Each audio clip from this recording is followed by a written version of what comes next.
नमस्ते दोस्तों, स्वागत है आपका कोडिंग हेयर के एक और HTML ट्यूटोरियल में। आज हम फॉर्म एलिमेंट्स के दो इम्पोर्टेंट इनपुट टाइप्स सीखने वाले हैं, चेकबॉक्स और रेडियो बटन। ये दोनों वेब फॉर्म में बहुत काम आते हैं और आज हम उन्हें real life example plus live practicals के साथ समझेंगे। चलिए वीडियो को शुरू करते हैं। सबसे पहले बात करते हैं चेकबॉक्स इनपुट एलिमेंट की। चेकबॉक्स एक ऐसा इनपुट होता है जो ऑन या ऑफ स्टेट में हो सकता है। आप इससे मल्टीपल ऑप्शन सेलेक्ट करने के लिए यूज़ करते हैं। रियल लाइफ एग्जांपल लेते हैं। जब आप किसी वेबसाइट पे IM80+ या टर्म्स एंड कंडीशन एक्सेप्ट का ऑप्शन देखते हो, वो एक चेकबॉक्स होता है। और जब हम फॉर्म सबमिट करते हैं, अगर चेकबॉक्स सेलेक्ट होता है तो वो अपना नेम प्लस वैल्यू डेटा के साथ बैकएंड पे भेज देता है। अगर अनचेक्ड हो तो वो वैल्यू नहीं भेजता है। चलिए अब हम इसको प्रैक्टिकल के साथ अच्छे से समझते हैं, फिर मैं वन बाय वन आपको इसके बारे में बताऊंगा। तो चलते हैं हमारे VS कोड में। ये है हमारा प्रीवियस वीडियो का कोड और अब हम इसमें ही अपना प्रैक्टिकल कोड करेंगे। तो हम बनाने वाले हैं अपना इनपुट चेकबॉक्स एलिमेंट। तो उसके लिए बनाने के लिए हम क्या करते हैं, इनपुट टैग को लिखते हैं और टाइप में हम इसको देते हैं चेकबॉक्स और इसके हम ID भी देंगे। जैसे हम एज के लिए बना रहे हैं वो ID नेम दे देंगे और हम इसका नेम भी हम एज ही दे देंगे। जो हमारा इनपुट होगा ये वाला, इसका क्या नेम होगा, इसका नेम होगा एज, जो हमने यहाँ पे स्पेसिफाई कर दिया है। और अब हम लिखते हैं एक लेबल और इस पे लिखते हम IM80+। इस इनपुट का कनेक्शन लेबल के साथ बनाने के लिए हम 4 एट्रीब्यूट का वैल्यू भी सेम लिखेंगे जो हमने यहाँ पे ID का नेम वैल्यू से लिखा है। तो यहाँ पे भी हम एज लिख देते हैं और अभी के लिए हम इसको करते हैं सेव और देखते हैं इसका आउटपुट। और ब्राउज़र पे आप इसका आउटपुट देख सकते हो। तो मैं इसको जूम इन कर देता हूँ एक बार अच्छे से देखने के लिए। अभी के लिए हम इसको एक बार अच्छे से देखने के लिए यहाँ पे हम एक BR टैग लगा देंगे और अब इसको रिफ्रेश करते हैं। अभी के लिए हम इसको सबमिट ऐसे करते हैं। तो हम URL में देखते हैं हमारा यूज़र की जो वैल्यू है और पासवर्ड की वैल्यू है वो अभी के लिए एम्प्टी आ रही है। तो हम यहाँ पे कोई वैल्यू लिख देते हैं जैसे डेमो। पासवर्ड में भी हम डेमो लिख देते हैं और यहाँ पे हम यहाँ पे करते हैं चेक। तो अब सबमिट करते हैं। अब देखते हैं इसका आउटपुट क्या आता है। यूज़र में हमारा आ चुका है, हमने जो यूज़र नेम दिया था डेमो और पास नेम एट्रीब्यूट में आ चुका है डेमो जो हमने पासवर्ड दिया था। और जो हमारा एज चेकबॉक्स इनपुट था उसमें आ चुका है ऑन। जेकर हमने उसको चेक किया होगा वो ऑन आ जाएगा, जेकर हमने उसको चेक नहीं किया होगा तो उसका कोई वैल्यू नहीं आएगा यहाँ पे। अब हम इसको थोड़ा सा डिटेल में समझते हैं। यहाँ पे टाइप इक्वल टू चेकबॉक्स ये बताता है कि ये एक चेकबॉक्स इनपुट है। नेम इक्वल टू एज का मतलब है कि जब फॉर्म सबमिट होगा तब बैकएंड पे ये data as equal to value के फॉर्म में जाएगा। ID equal to as label को कनेक्ट करता है इनपुट के साथ। जेकर हम चेकबॉक्स का एक और एट्रीब्यूट लिखते हैं यहाँ पे चेक्ड। इसका मतलब होता है ये बाय डिफ़ॉल्ट पहले से ही चेक होगा। तो इसका आउटपुट देखते हैं एक बार। तो यहाँ पे हम रिफ्रेश करते हैं तो हमारा जो चेक्ड इनपुट है वो पहले ही चेक था। तो यही काम होता है चेक्ड एट्रीब्यूट का जो चेकबॉक्स में लिखा जाता है। अब आते हैं रेडियो बटन पे।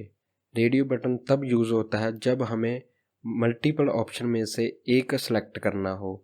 एग्जाम्पल के लिए ऑनलाइन सर्वे में मेल, फीमेल या अदर सेलेक्ट करना होता है, तब हम रेडियो बटन का यूज़ करते हैं। तो रेडियो बटन बनाने के लिए हम इनपुट का टाइप स्पेसिफाई करते हैं रेडियो और नेम हम देते हैं, ID देते हैं और एक वैल्यू देते हैं।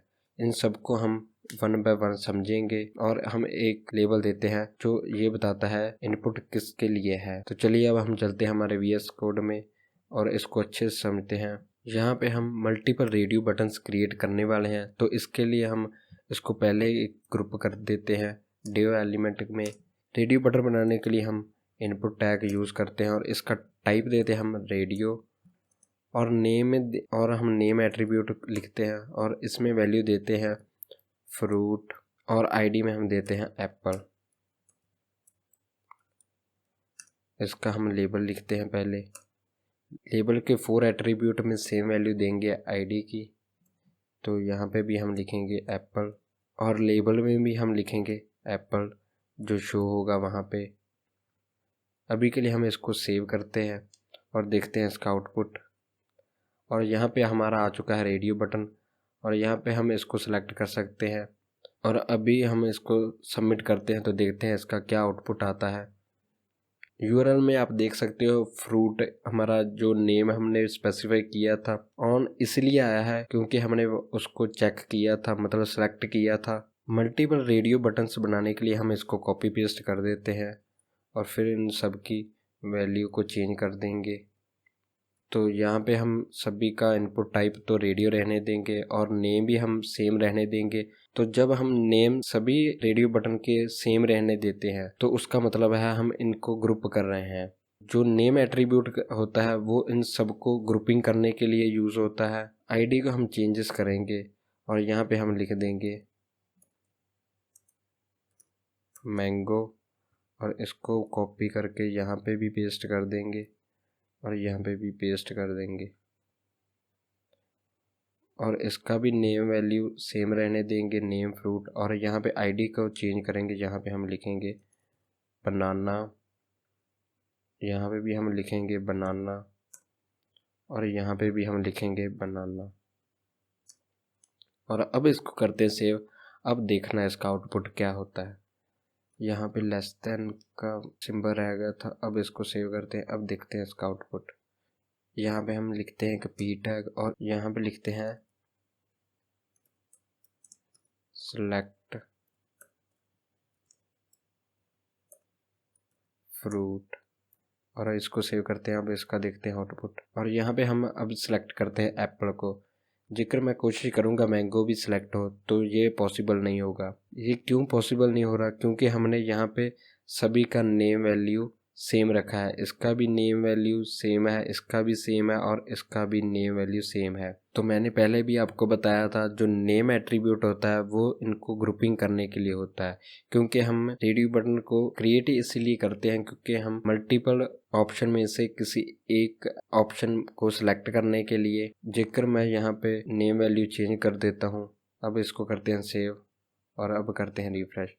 अब यहाँ पे हम मल्टीपल रेडियो बटन को सिलेक्ट कर सकते हैं, पर ये हम नहीं करते कभी भी। सभी नेम वैल्यू को सेम रखते हैं जब हम रेडियो बटन क्रिएट करते हैं। अब इसको करते हैं सेव। अब देखते हैं इसका आउटपुट। जैसे हम यहाँ पे एप्पल को सिलेक्ट करते हैं और जो हमारा चेक्ड बॉक्स है उसको भी हम सेलेक्ट रहने देते हैं। अब देखते हैं इसका आउटपुट क्या आता है। जो हमारा यूज़र है की वैल्यू एम्प्टी है, हमारा जो पासवर्ड है उसकी वैल्यू एम्प्टी है। अब देखिए हमारा जो एज चेक्ड बॉक्स है वो ऑन आ रहा है क्योंकि हमने उसको चेक्ड किया है पहले से। और हमारा रेडियो बटन फ्रूट वैल्यू जो ऑन आ रहा है, हमें ये नहीं पता चल रहा हमने कौन सा फ्रूट सेलेक्ट किया था।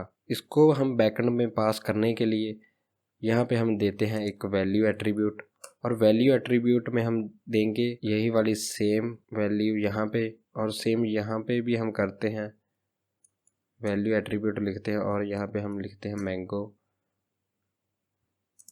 और यहाँ पे भी हम वैल्यू को लिखते हैं, और यहाँ पे भी हम लिखते हैं बनाना। अब इसका आउटपुट देखना। रिफ्रेश करते हैं। अब जैसे मैं सेलेक्ट कर रहा हूँ बनाना को, अब सबमिट करते हैं इसको। अब यहाँ पे आप देख सकते हो फ्रूट आ रहा है, बनाना क्यों आ रहा है? क्योंकि अब हमने यहाँ पे वैल्यू को पास कर दिया है। वैल्यू क्या करता है? वैल्यू एट्रीब्यूट का काम यही होता है जब backend developer in input radio buttons को जब backend developer in radio button की वैल्यू को फैक्च करना चाहेगा तो वो इसकी सहायता से इनकी वैल्यू को फैक्च करेगा और डेटाबेस में स्टोर करने की कोशिश करेगा। चेकबॉक्स को भी हम ग्रुपिंग कर सकते हैं। बस चेकबॉक्स को ग्रुप बनाने के लिए बस उनका नेम अलग अलग रखो या सेम रखो, डिपेंडिंग ऑन रिक्वायरमेंट। अगर सेम नेम रखा तो बैकएंड में एक एरे जैसा डेटा जाएगा।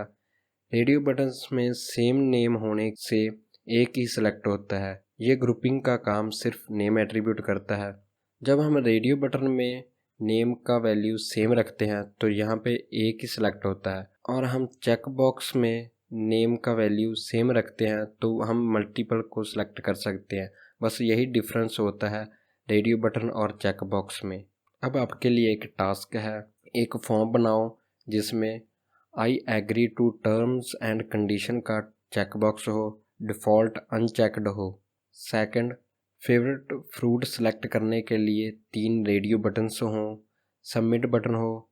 इस टास्क को कोड कमेंट सेक्शन में पेस्ट करो, मैं पर्सनली चेक करके फीडबैक दूंगा। तो दोस्तों, आज हमने सीखा चेक बॉक्स क्या है और कैसे काम करता है, रेडियो बटन क्या है और कैसे ग्रुप बनाते हैं, नेम एट्रीब्यूट का रोल डेटा भेजने में, रियल लाइफ एग्जाम्पल के साथ प्रैक्टिकल डेमो।